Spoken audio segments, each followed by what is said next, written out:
movie guy Will Meyer here telling us what to see, skip, and rent this week. And Deadpool's still sitting #1, but a surprising #2 this week. Yeah, #2 looks like it's going to be The Witch, which is a new horror film. It's set in 1630s New England about a Puritan family that is torn apart by the forces of witchcraft in the woods beyond their farm. It's an independent horror film, so yeah, it didn't look like it was going to be going wide, but it premiered at Sundance where it had a huge response, won awards, and now even Stephen King said this is a movie that terrified him. He said it's a real movie, one that's intense, visceral, and thought-provoking. Absolutely.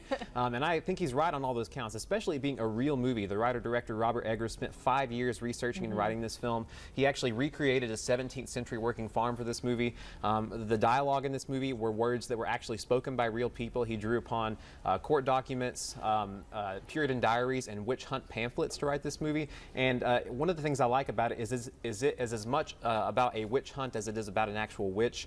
This family begins to tear each other apart after this tragedy, and it becomes this crucible-esque tale of paranoia and illusion. It also works as a family drama, but then also just as a straight-up supernatural horror film. One of the things I love about it too is that you're not really sure whether the real evil lies within the witch or within this witch hunt. So it's a movie that works on a number of levels. I thought the mixture of supernatural and realism, I thought it was messy at first, but I think it's kind of like The Shining. It's by design. This movie doesn't want to answer all your questions and it wants you to come back and see it again and again.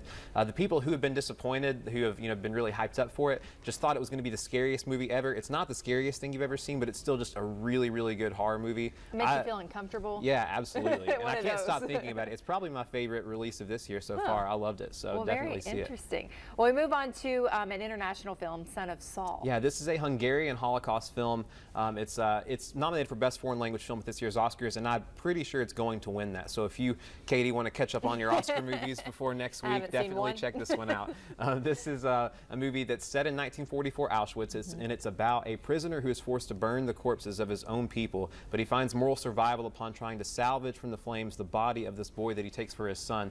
It's a movie that's relentlessly intense from the very beginning. You realize that no one is safe. Even our protagonist could leave us at any moment. That's only intensified by the way that it's shot. He uses a handheld camera a lot of the time, and everything we see is what this character sees. So you really feel like you're in the thick of it. It's a gritty, ground-level approach to shooting it. It's frustrating also at the same time because there's so much going on. It's so chaotic. But then when you understand that it's what the character is experiencing, that's how he felt, then it makes it easier. It almost feels like a documentary. There aren't big emotional scenes. There aren't big speeches. But it is still a movie, and it's a moving tale of this father who is just, trying to bury his son properly. So it's powerful. It's unique. I've never seen a Holocaust movie like this before. Definitely check this out before next Sunday.